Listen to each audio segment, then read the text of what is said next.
Live in Corporate is brought to you by Pfizer. Every day, Pfizer colleagues work across developed and emerging markets to advance wellness, prevention, treatments, and cures that challenge the most feared diseases of our time. For more than 170 years, Pfizer has worked to make a difference for all of those who rely on them. Learn more at Pfizer.com.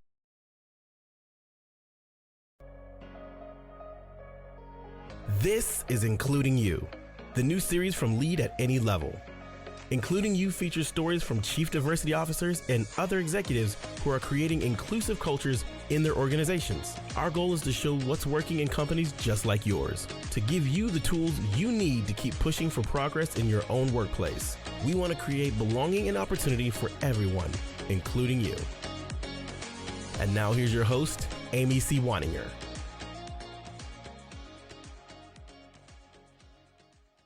Welcome back to Including You. I'm your host, Amy C. Waninger. My guest today is Eric Thomas. He's the Global Head of Diversity, Equity, and Inclusion at Genesys. Every year, Genesys orchestrates billions of remarkable customer experiences for organizations in more than 100 countries.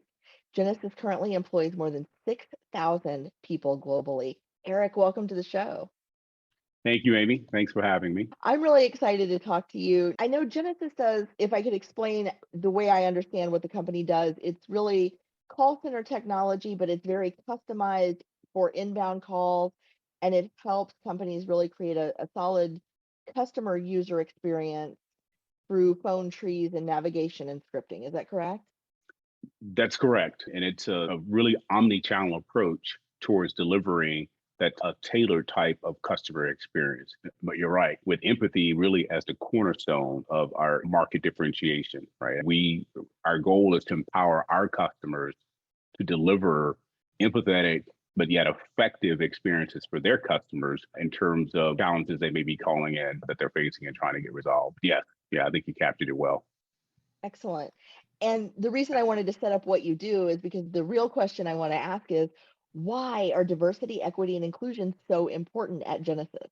And you touched on empathy. I'm imagining it expands from there. It does. We started a journey a couple of years ago, and we see diversity, equity, and inclusion not just as a nice to have, but a true business imperative. When you think about companies, particularly in the tech space, who are fighting this war on talent, the challenges that we've had over the past couple of years with what's been characterized as the great resignation, or some people call it the great reshuffle, call it what you want, it really forces you to reimagine how you attract and retain some of the best talent and some of the best diverse talent. And we believe that by having a culture of inclusion and being focused on DEI, that it makes us the career destination for some of the best talent out there. We also recognize that diversity of thought allows you to take innovation to new heights, right? And being a technology company, innovation is critically important to us. And having folk on our teams who have different lived experiences with different backgrounds just takes the level of innovation to new heights. And then lastly, from a commercial standpoint, one of our key corporate initiatives is taking market share, is gaining new logos, new customers. And we're seeing an increasing number of requests coming through customer RFPs, requests for proposals, asking us to what is our commitment in this space to diversity, equity, inclusion? What are we doing to show up in this space? And I think our customers want to know that not only are we committed to this within our workplace, but we're doing things to make sure that our solutions are enabling them to meet the diverse needs of their customers. So DEI for us is a force multiplier that allows us to really achieve a lot of our corporate goals and objectives, and at the same time creating that workplace for our employees to feel like that they can truly show up and be their best selves. I love everything about that answer because you touched on internal, external impact and the marketplace that you're serving, which I think is important for people who want to do business with some of those name brand companies. It's past time to step into the arena. Yeah. So what is it that you think is leading to your success in this area? What are some of the flagship programs that you've engaged in your time at Genesys that you feel are really moving the needle for the company? Yeah. So as I mentioned, we started this journey a little over 2 years ago in July of 2020. And it started with basically launching a diversity, equity, and inclusion office. Our CEO, Tony Bates, had been at the helm for, I think, just shy of 2 years. And it was always his intention and his desire to ensure that DEI, having a DEI office and efforts was a key part of our various corporate initiatives. And probably like a lot of companies, the murder of George Floyd elevated that in priority. So that was the first step, is instantiating the office itself and then appointing me as the company's inaugural DEI officer. And when we launched the journey, we focused on inclusion first, because I think it was pretty clear for us that while a lot of companies probably spend a lot of time on diversity, trying to increase representation in numbers, and not to trivialize that as truly important, we felt like that, fostering an inclusive workplace and creating that sense of belonging was number one for us, because eventually we would set on a path, and we'll talk a little bit about that, of increasing representation in certain areas with women and underrepresented populations. But if you can't keep them, then recruiting them, it's a stranded investment, right? Spending the money to recruit. And so we created a space for our employees to harness the energy of a lot of our employees and launched a number of ERGs. We don't manufacture ERGs at Genesys. What we do is we create a space and this for our employees who self-organize around that, and they help us in a very inclusive and organic way define what is an inclusion at Genesys. How does it look at Genesys? What's important to our employee base? And then we moved and have been moving to lay a foundation of understanding systematically, how do we address some of the different systems, right? The practices, the policies, and the various actions that are carried out that have an impact on them, on how the employee experience is administered. How do we make sure that they're done in an equitable fashion? And so we've been working across all of the HR disciplines, partnering with the HR leaders from talent acquisition to talent management, earning into compensation, and looking at, hey, are we administering these different policies and practices in a way that is fair to all of our employees?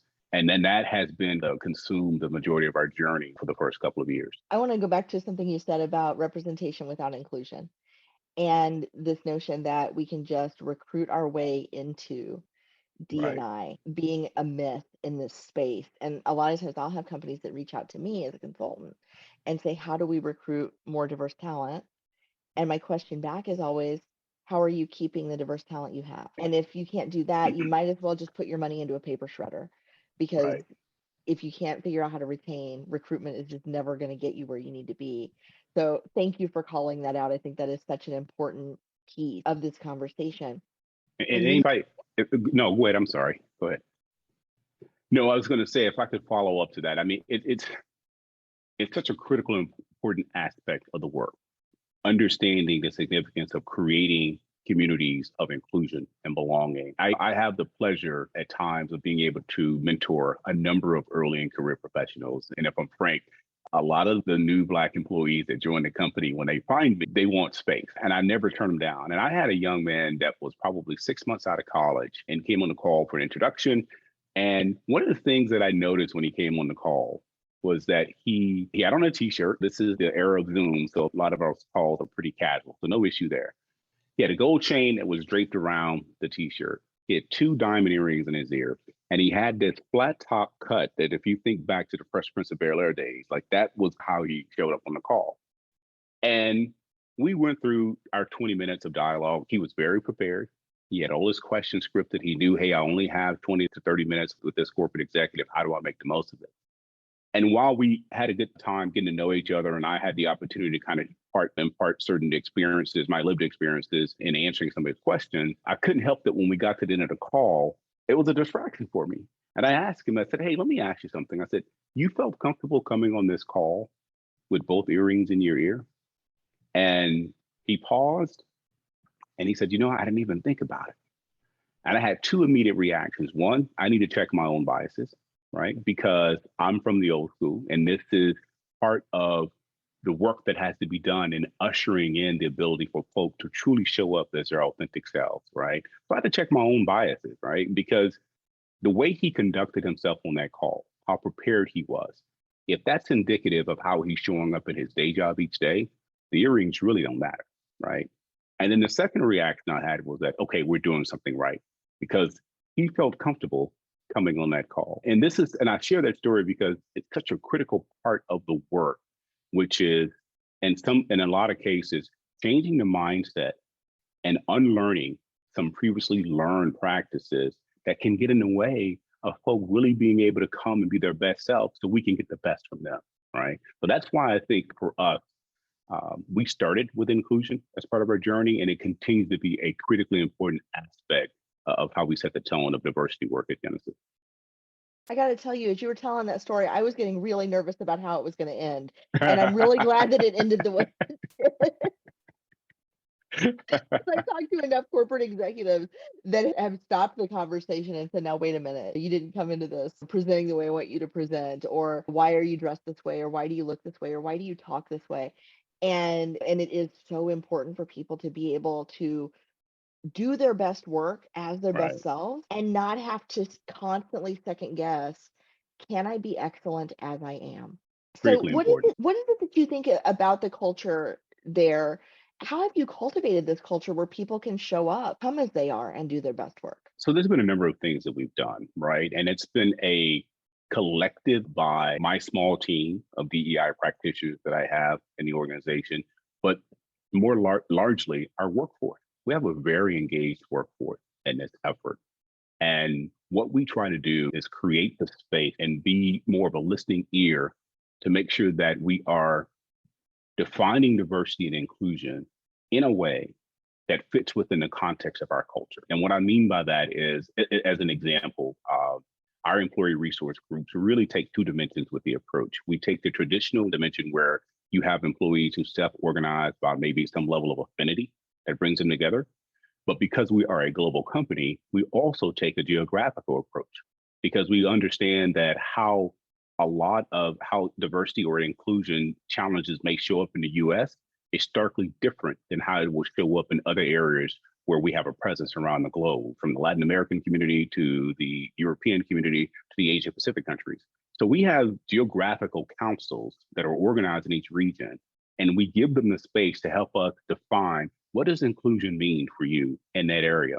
Maybe it's caste challenges that our India team faces that they want to shine a light on, and they want to make sure that are not impeding progress for certain employees in that area. Maybe it is gender or ageism issues that surface in the European country. And maybe it's challenges with ensuring that we are fairly employing folk who are differently enabled that show up in the Latin American country. So that's one of the intentional ways that we're allowing our employees voice to tell us what's prevailing to them. And then we build a set of initiatives and priorities around ensuring that we are delivering those inclusion practices in those areas to ensure that systematically fairness and all these other things are showing up in the I think this notion of listening to your employees, especially when you're a right. global organization, is so important because diversity is not the same everywhere. Right. And in some places, as you mentioned, the socioeconomic factors are a much more important thing than Right. ethnicity, for example, or religion might be a bigger factor than race, or race might be the factor. There are places in the world, I know a lot of global organizations struggle, for example, with LGBTQ inclusion in places where LGBTQ status is criminalized. Right. And so letting locals take the lead rather than colonizing the culture of the local offices, I Right. think is really important. How do you balance that though with sort of a global overarching approach? How do you set standards that apply globally, or do you? We do. And we try to strike a very good balance between a set of standards and an actual operating model, but allowing the groups that have organized to lead the efforts, allowing their authentic voices to truly prevail. We are a corporation. We are here at the end of the day to make money, but we also want to do it in a way that's healthy in terms of our culture and allows our employees to feel like they can contribute to that in their best way. And we have an operating structure for our ERGs that we ask them to follow. It's a very good governance model, and it's consistent around the globe. Right, they have chairs and co-chairs in various committees that they're organized by that allows them to do the work. They have a budget. I actually have a person on my team that is dedicated to supporting them and providing them air cover around the globe and ensuring that they are adhering to the operating model, but also, again, trying to strike that balance between making sure we're not suffocating their authentic voices. And it's an art, let me say. We're learning as we go, and we're continuing to mature in that space. And it's an art. When you give employees a voice and a platform, they're going to use it, right? And it can be a great thing, but we got to make sure that it's being channeled and harnessed in a healthy way. Yeah, and the last thing you want to do is ask employees for their opinion and then tell them that they're wrong, or ask Exactly. them for their opinion and then punish them for giving it. And I think that it's so important to keep that focus. And the So, other thing it does, Amy, it allows us to approach diversity, equity, and inclusion in a very innovative way. And I don't think a lot of folk who are doing this work around the globe really tap into the ability to be innovative. How is it? How can we leverage the employee voice, what we're discovering through the different structures that we set up around the globe that allows us to think about diversity, equity, and inclusion in some of the non-traditional ways that may allow us to make progress in areas that traditionally these practices have not been able to do from one company to the next over the last 30 to 40 years that they've been in existence. So it allows for a truly innovative approach at the work.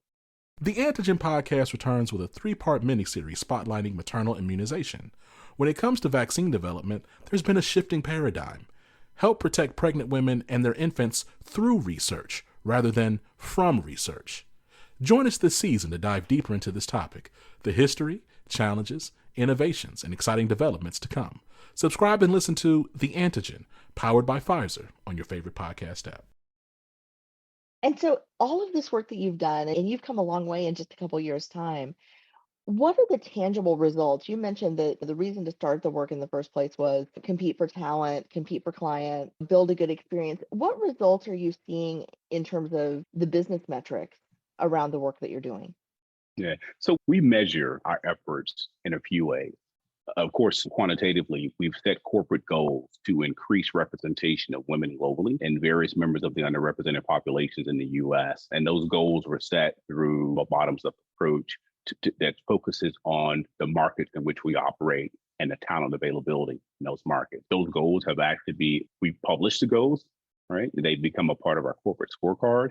And we provide progress against those, updating our board, all of our employees, and in a number of cases, analysts, right? So we have very specific scorecards that we've created that allow us to measure the progress. And then it's pretty exciting to watch the tailwind that we've experienced since we launched this effort 2 years ago. And we've gone from, and it's in our sustainability report, so I'm not sharing anything that's a trade secret, but we've gone from workforce population that it was 24% women over the course, or our employees who identify as women, over the course of the years, approaching 30% in just in 2 years around the globe. We've gone, if you look at what we call our underrepresented populations, which is an amalgamation of the various minority groups in the US, when we started this journey, we were just shy of around a little over 18%. We're approaching 25% in just 2 years, right? And so it's been, I would say, a phenomenal and exciting initiative to watch grow. One of the other ways we measure our work is through what we call our inclusion index. And we launched this about a year and a half ago that allows us to measure employee sentiment really in 2 key categories. One, how well are we doing as leaders and as a company fostering a truly inclusive environment? How do you feel being your ability to be able to show up to work each day and be your authentic self? And then 2, how well are we doing professionally at creating equitable opportunities for groups that traditionally and historically has been marginalized, right? And so it has now become a part, the inclusion index is now a part of our overall way of measuring the employee experience, but it allows us to look and unpack the data demographically to understand if certain cohorts or different demographics are having different experiences when indexed against the majority. And then the last way we measure the work is, and this is something that's a work in progress for us now, is we're creating a maturity framework that allows us to measure the progress, the arc of our progress against the multi-year goals we've set. How well are we doing against what we committed to? How well are we maturing along this continuum? And are there calibrations that need to be made based on learnings along the way? So those are 3 key ways in which we measure our effort. So, with all of the work that you've done and all the progress that you've made, I have to ask, what's the focus next? Where are you hoping to go? Is it move along the continuum? Is it different, targeting different groups for representation? What's the next goal? So the next immediate goal, and it's interesting, we're actually having our strategy sessions now looking forward to the upcoming 2023 calendar year. It's really integrating a lot of the foundational principles that we've laid over the last couple of years within our business group. As I mentioned before, we started with how do we make sure that we are cultivating this inclusive culture, galvanizing the energy around our employees with the employee resource groups and these regional councils. We've worked across our HR partners to ensure that every policy and procedure is working to be, are there tweaks that need to be made to ensure that they're carried out in an equitable fashion? And having understood that, having a baseline of understanding where we are and where we need to go, now we can turn to each one of the business leaders and give them a sense of proprietorship, that they have a stake in making this happen. And it's not just the DEI office trying to drive certain initiatives from our little corner. It's not just our HR teams that we partner with to try to make sure that certain policies and practices are being carried out. It is the leaders across the organization that drive the business every day, feeling a sense of ownership that they have a role to play. And so they each have scorecards that we've developed, and there's various DEI initiatives that they now have visibility to understand how their individual businesses impact the aggregate goals and growth. And we're working to integrate it basically within the operating fabric of each one of those groups. So that's kind of one of our number one goals for next year. The other thing that we're doing, a little bit less tangible to try to measure, but it is, how do we make sure that we are continuing to position ourselves to get in front of what we're now seeing showing up as what I would call organized opposition against diversity work, right? There's a number of organizations, it's not just in the US, it's around the globe, that have awakened to the inertia that they're seeing with diversity work. And now you've got this organized opposition trying to downplay the work or attack the work in a lot of ways. And I think now we are keeping our eyes open and monitoring different situations around the globe and trying to work to anticipate how do we ensure that we're able to continue to kind of build sustainable practices that will outlast me and even Tony. So that's what we're focusing on as we kind of turn the corner in the upcoming year. So next year, I would love to have another conversation with you about how you're tackling that, because I think from a risk management perspective, most companies are watching local regulations or national regulations or global regulations, wherever they have operations, to think about what regulations are affecting our industry, our ability to sell our product, price our product, move our product or service, right? What might change our software or our operating policies or the lines of code in the thing that tells us how to operate. And I don't know that enough companies are doing what you're doing in terms of the legal risk management and the policy risk management around their D&I initiatives. So I would love to have you back and talk about how you're doing that. Let's do it. I think that we'll have a good story to be able to tell you, because I think we're very well to address some of the challenges that we're seeing, whether it's regulatory challenges and changes in regulatory, or even a shift in the judiciary that we might see coming up in the upcoming elections in the US. So I think we're poised to handle a lot of that in a very positive way. That is fantastic. Eric Thomas of Genesys, thank you so much for being a guest on the show. I always enjoy talking to you, talking to your colleagues, and it was just a pleasure to have you on. Well, Amy, I appreciate you having me. I enjoyed the conversation. It was a lot of fun. If you've enjoyed this episode, follow Lead at Any Level on LinkedIn and YouTube. Then join us for Including You video simulcast every Thursday at noon Eastern. Including You can also be enjoyed each week as part of the Living Corporate audio podcast series, available on all major podcast platforms. Learn more at living-corporate.com. Including You is brought to you in part by Lead at Any Level, a boutique training and consulting firm improving employee engagement and retention for companies that promote from within. Lead at Any Level. Leaders can be anywhere and should be everywhere. Learn more at leadatanylevel.com.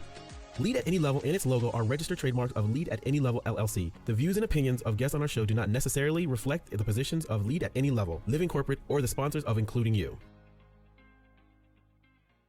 That's it for this week's episode of Including You. Join me next week when my guest will be Trav Wilkowski from Employmetrics.